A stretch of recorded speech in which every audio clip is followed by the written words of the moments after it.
Shalom, selamat pagi. Damai sejahtera Allah senantiasa melimpah dalam hidup kita. Firman Tuhan pada pagi hari ini berbicara mengenai hal kerajaan surga. Bapak, Ibu, Saudara yang terkasih, sebenarnya ketika kita menjadi orang percaya, ada satu pergeseran nilai kehidupan yang harus terjadi. Dan ini terjadi karena pada awalnya kita diperintah oleh kehendak keinginan kita sendiri, tetapi selama kita menjadi orang percaya, Allah lah yang memerintah dalam hidup kita. Hal tersebut disampaikan di Roma 14 ayat 17, firman Tuhan berkata demikian. Sebab kerajaan Allah bukan soal makanan dan minuman, tetapi soal kebenaran, damai sejahtera, dan sukacita oleh Roh Kudus. Dalam bahasa Indonesia sehari-hari, firman Tuhan itu berkata, sebab kalau Allah memerintah hidup seseorang, apa yang ia boleh makan atau minum, itu tidak penting lagi. Yang penting ialah bahwa orang itu menuruti kemauan Allah, mengalami ketenangan hati, dan menerima sukacita yang diberikan oleh Roh Allah.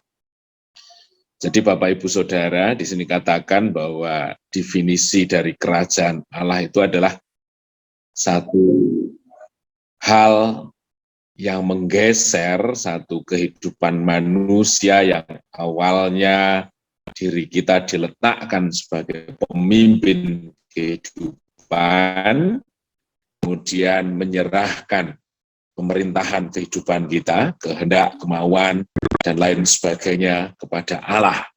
Sebab kalau Allah memerintah hidup seseorang.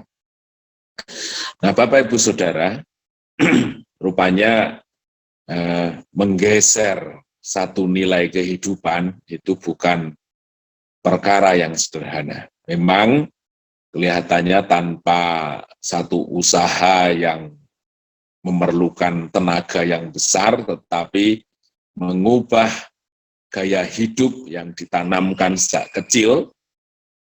Bagaimana manusia seringkali diajarkan bahwa kebutuhan kita itu digolongkan dalam kebutuhan primer, sekunder, dan lain sebagainya, di mana kebutuhan primer itu harus dipenuhi sebagai syarat utama dari satu kehidupan. Tetapi dari semuanya itu sesungguhnya kebutuhan yang dikategorikan dalam kebutuhan fisik. Tetapi sejak kita menjadi orang percaya, kebutuhan utama kita adalah kebutuhan yang spiritual. Mengubah paradigma fisik menjadi paradigma spiritual, mengubah sesuatu yang orientasinya fisik menjadi orientasi spiritual, itu bukan perkara yang mudah, tetapi sesungguhnya yang harus terjadi ketika seorang menjadi percaya adalah demikian. Kalau pada awalnya kehidupan manusia memiliki kebebasan, di mana kemauan dan keinginan kita itu menjadi nyawa, nyawa itu adalah sesuatu yang menggerakkan kehidupan kita, tetapi nyawa kita, makanya di Wahyu 12 dia mau memberikan nyawanya, artinya kehendak dan keinginan bebasnya itu yang kemarin memerintah digantikan dengan kehendak dan kemauan Allah, itu sesuatu yang mesti terjadi. Ada prioritas kehidupan yang berbeda, di mana nilai-nilainya dulu sebelum orang percaya, prioritas kita selalu berorientasi fisik, tetapi ketika menjadi orang percaya, orientasi kita menjadi orientasi yang spiritual. Nah, seperti apakah itu? Ya, di sini dikatakan kehidupan orang percaya adalah apa yang ia boleh makan dan minum itu tidak lagi penting. Ya. Jadi sesungguhnya makanan dan minuman itu mewakili satu kebutuhan fisik dasar kehidupan manusia. manusia. Tapi firman itu tidak lagi penting. Ya.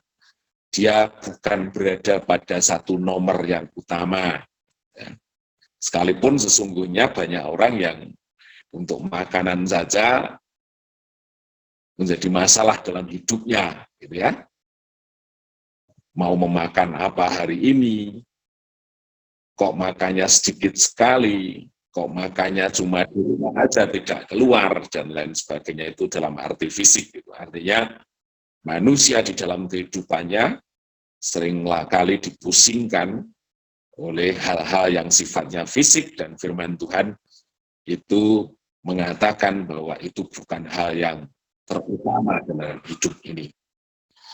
Kemudian hal-hal fisik yang sesungguhnya merupakan agenda utama dalam kehidupan orang dunia menjadi sesuatu yang bukan prioritas, bukan menjadi sesuatu yang penting. Nah, firman itu mengatakan yang penting ialah bagaimana kita menuruti kemauan Allah, yaitu hidup di dalam ketaatan kepada Allah. Hidup seperti ini tentu ya tidak ada dalam kamus orang dunia. Karena Tuhan tidak kelihatan, maka seringkali dia dinomorduakan atau sesuatunya menjadi ukuran-ukuran fisik saja. Tetapi yang menjadikan Tuhan sebagai ukuran batin itu sesuatu yang tidak ada kamus bagi orang dunia. Kemudian yang kedua adalah menerima ketenangan hati dan sukacita. Nah, itulah yang terutama. Orang-orang dunia seringkali menggantikan ketenangan hati dan sukacita itu menjadi ukuran fisik kembali, yaitu berlimpahnya materi, berlimpahnya sanjungan, embel-embel kesuksesan, dan lain sebagainya. Jadi cara pandang orang dunia memang sulit sekali dipisahkan dari nilai-nilai fisik, tetapi begitu kita menjadi orang percaya, ukuran-ukuran kehidupan kita, Tuhan mau, itu adalah ukuran-ukuran spiritual. Lalu Paulus berkata, apa yang kelihatan itu akan binasa, tetapi yang sesungguhnya yang tidak kelihatan itu akan bernilai kekal. Bapak Ibu, firman ini mengingatkan untuk kita benar-benar hidup ini mulai menggeser kehidupan seperti yang Tuhan mau, menjadikan ukuran-ukuran rohani itu adalah sesuatu yang letaknya terutama di dalam hidup kita. Terpujilah nama Tuhan. Mari kita mengarahkan hati kita untuk mulai berdoa pada pagi hari ini.